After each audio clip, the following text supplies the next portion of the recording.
Good evening and salutations, my GH fans. So, before we get started, I just want to take a minute to thank everyone who have been watching my videos, commenting on them. I really appreciate it. I enjoy doing this, I enjoy watching it, and it's really nice to know that people, enjoy watching my videos. So, I just want to say thank you. Also, I want to thank everyone who watches Brock TV's reviews and still watches mine. That means a lot. So, thank you.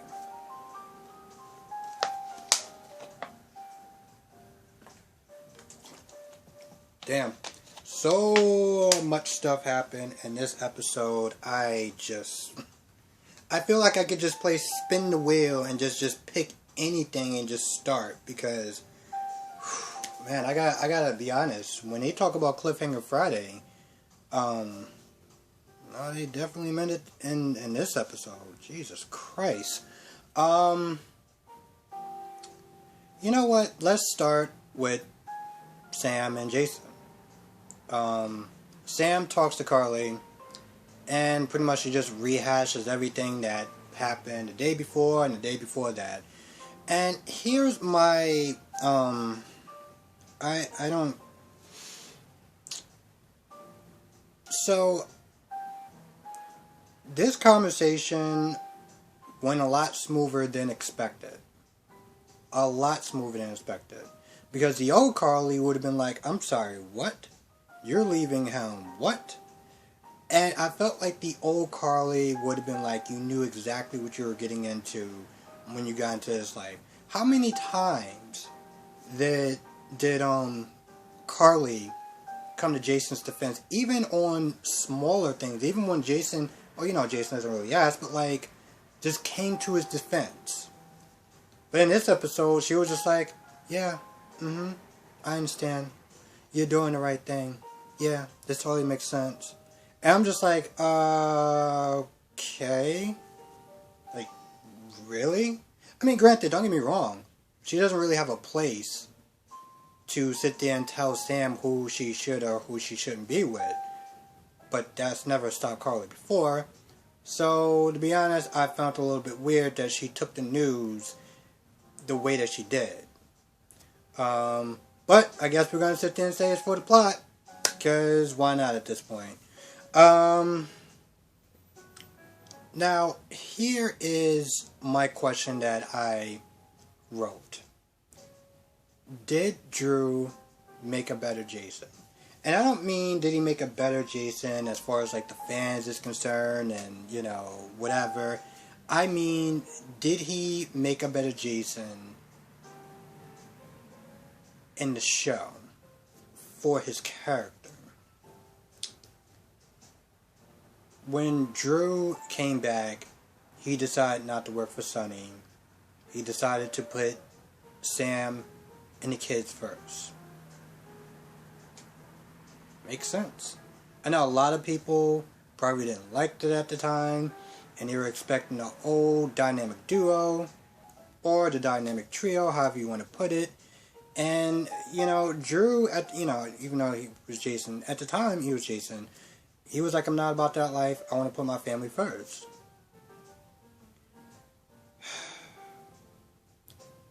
Here's the thing.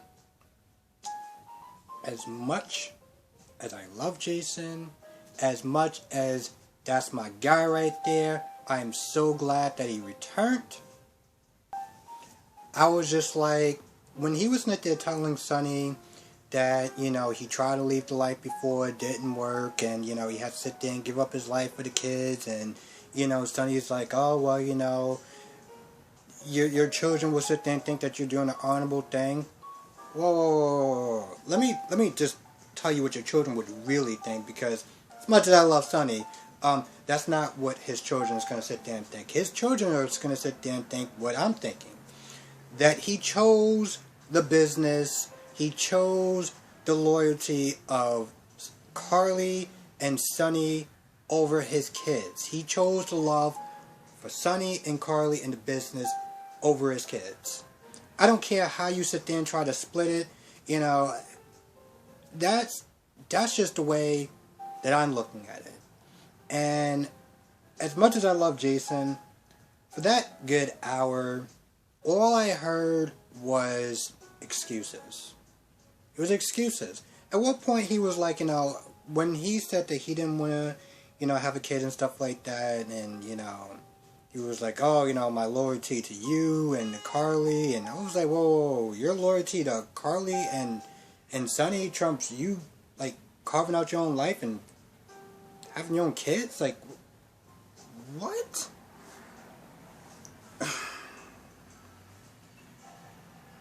I don't even know where to begin on just how I'm trying not to curse, but just how effed up that is. Wow. Just wow.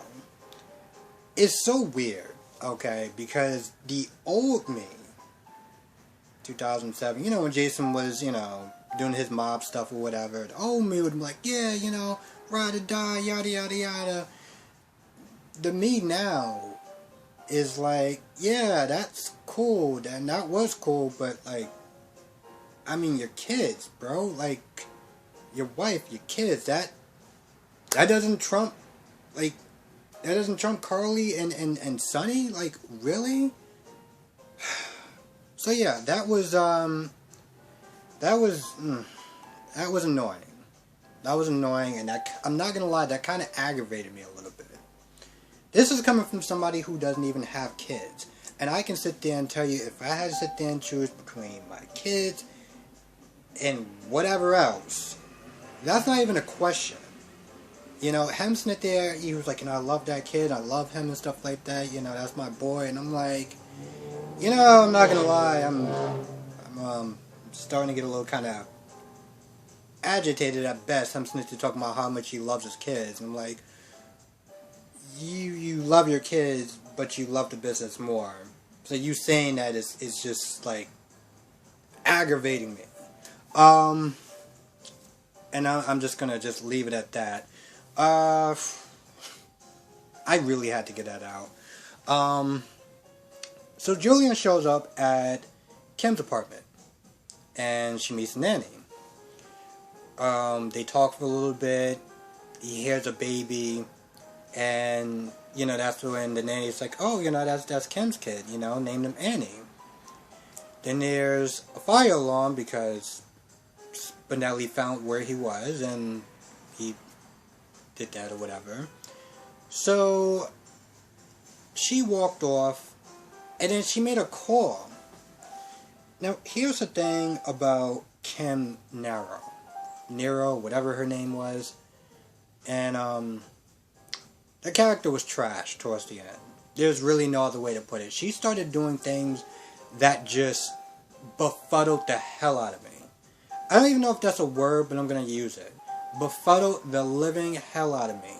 From, her nearly doing what she did with Drew, to her cheating on Julian twice, and then her sitting there saying, oh, when she came over Liz's house talking about, oh, I still consider you a friend. I never will ever forgive that. And never forget that. And I can't remember, Tamra Bay, I think. I am so glad that she's on days where she can actually be appreciated, because what they did with her character was trash. If you thought that was trash. So the nanny's like, oh, yeah, that guy came by, the one you told me about, and he doesn't know that, the baby is his. Wow. Just, wow. Like, did Tamra Bay do something to the writers to just, like, make her character just extra trash? Because that is on another level. You know what? That's not true. What she was about to do to Drew, that was on another level. Wow. So, Julian knew that at some point Jason was going to kick in the door. And he goes to the fire escape. He thinks he's all in the clear. Then he sees Sonny with a gun, and you know, that pretty much just ended that. So I guess the days is counting down. I mean, we all know that the actor that plays Julian is leaving for reasons that I don't know about. So, yeah. I guess we're just gonna wait and find out. Now, since I covered... Yeah, okay. So let's go with Alexis. So Alexis is about to have it out with Olivia. And she throws in, you know, you need to sit there and worry about you and your marriage. I still can't get over that. Tracy sees that and she's like, okay, she pulls Alexis to the side. She's like, hey, listen, I have a job for you in Amsterdam. I'll pay you well. You don't even have to be a lawyer. You can just be a consultant. And, you know, it's a fresh start. And I sat there and I was like, you know, this is great for you. Because, well, let's be honest. Your kids don't really want to have anything to do with you right now. You are constantly sitting there pushing them away. You are pushing any friend that you have away. So, to be honest, I see this as a good thing you leaving. Because you don't really have much going for you here. But of course, Alexis, even though she's drunk, is still smart enough to realize that Tracy is, well, being Tracy, and she's like, oh, so you know about the affair. So, they talk for a little bit, and Tracy offers to drive her home in Alexis' car. Alexis is too drunk to drive. At one point, she was like, "Oh, I'm gonna go home," and I was like, "You're not going home in your car, right?" And that's when she was like, you know, she'll get a ride, she'll walk, whatever. So Tracy's sitting there driving in her car, and you know, Alexis like, you know, Ned's a good person, he doesn't deserve this, yada yada yada.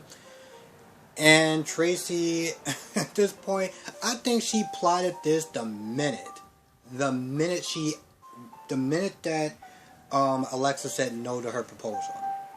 So somehow there's a next scene, there's a car crash, and of course Alexis is behind the wheel, which is great because it just showed that Alexis, you know, is drunk driving. And, you know, Tracy feels bad, but not bad enough to be like, hey, listen, you're behind the wheel, and you're drunk driving. So, yeah. I don't really understand how that's going to save Ned's marriage, because Alexis is going to eventually figure it out. And what's to stop her from blabbing at this point? Like, seriously. But then again, what's to stop Jason's enemies from coming after Sam, even though she's not with Jason anymore? Yeah, exactly. So, we'll talk a little bit about Dante and Olivia. Pretty much, Dante is, well, he doesn't know if he can still be around Rocco. He feels like there's been so much distance between them, so much time has passed, that he doesn't know if he can still, you know, be around him. Because he feels like even the interactions with him, it's just awkward and it's weird. And long story short, Olivia's just like, you just gotta keep pushing, even though it's weird and uncomfortable. You gotta keep doing it until you know, rebuild that connection with him. And Dante feels because Lulu's gone, well,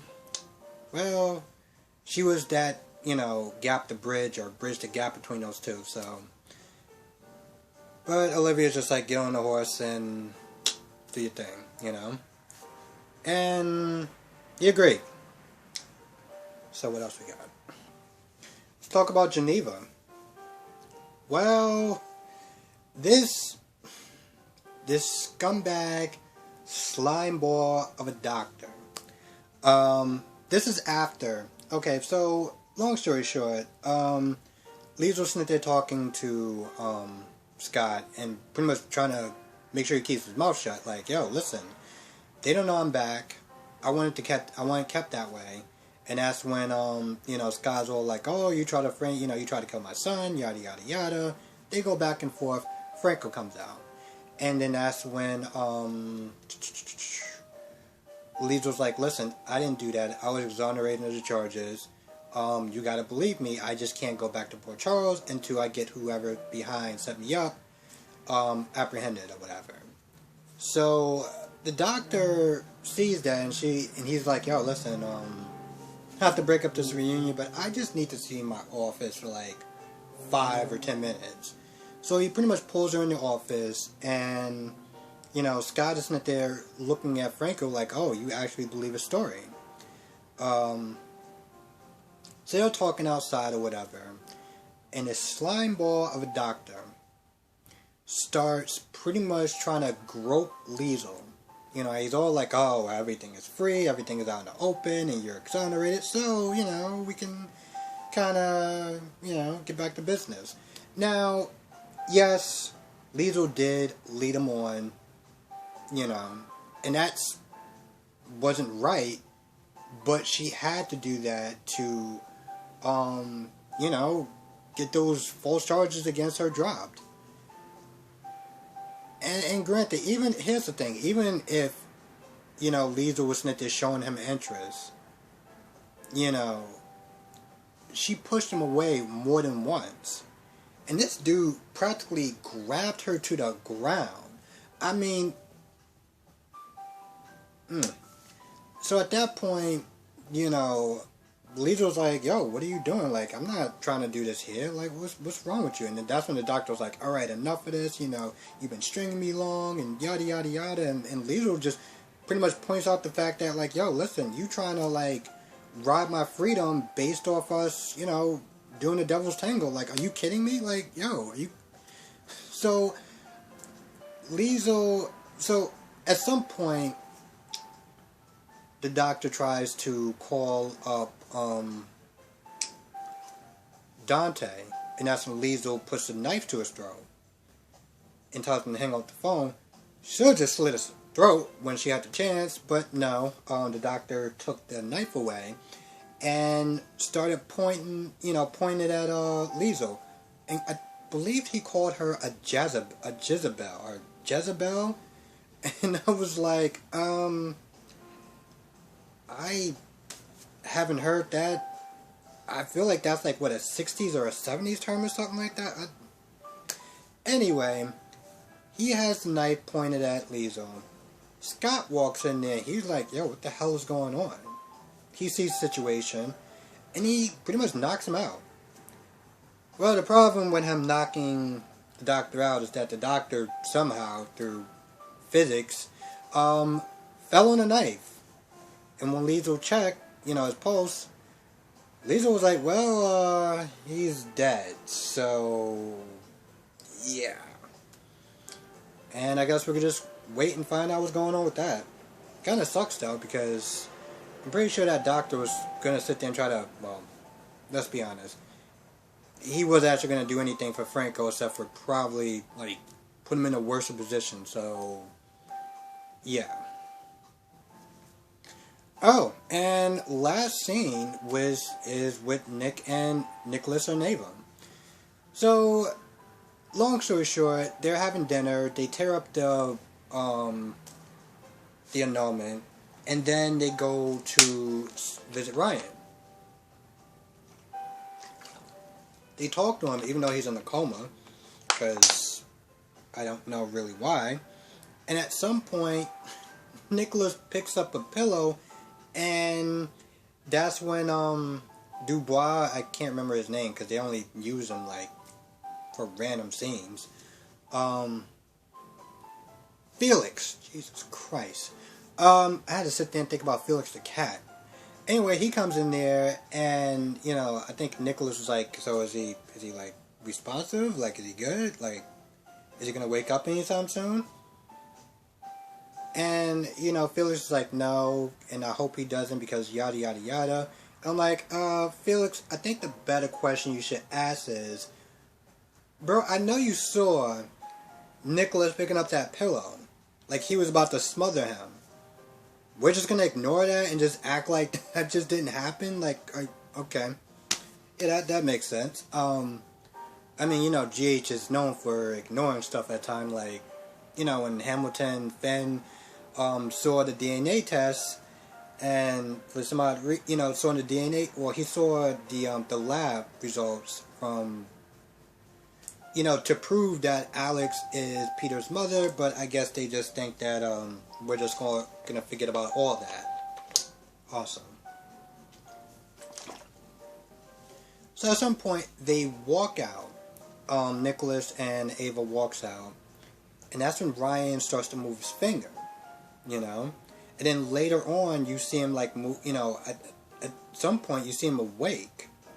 So. Which is weird because Felix was like, at some point, I think Nicholas or Ava was like, yeah, we came in here and we saw no guards. And Felix was like, well, if they thought that there was any chance of him waking up, they would have guards posted all around the hospital. Yo, bro, he just woke up. So, at any point, this guy could have just woke up, killed some people, got on some scrubs, and just walked out.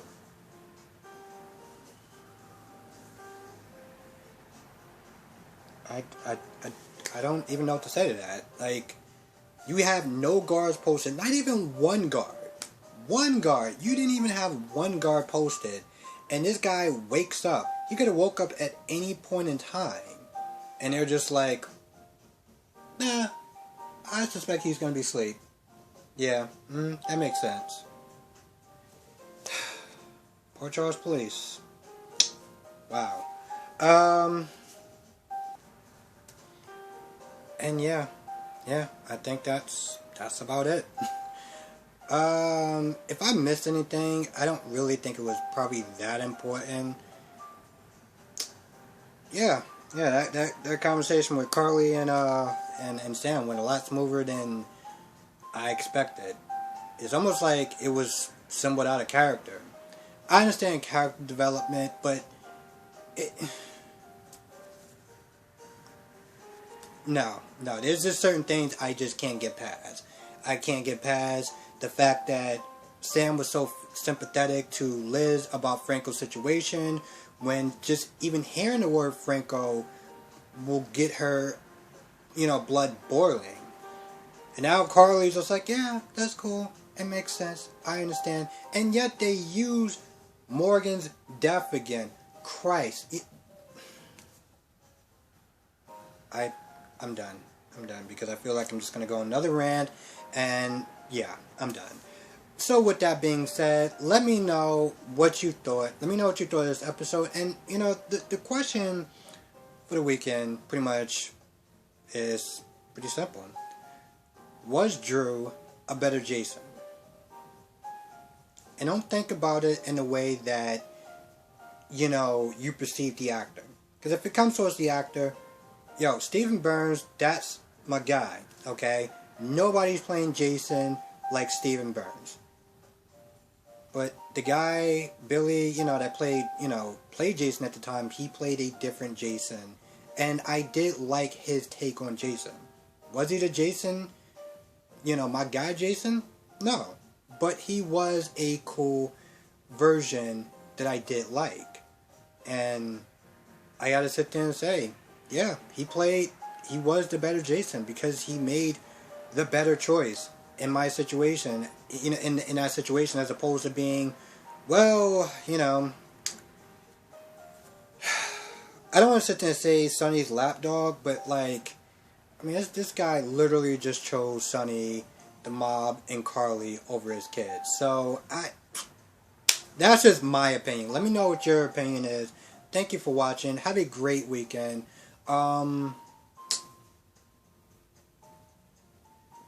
Yeah, have a great weekend, and I will see you in the next video. I just really sit there and think about what I was going to say.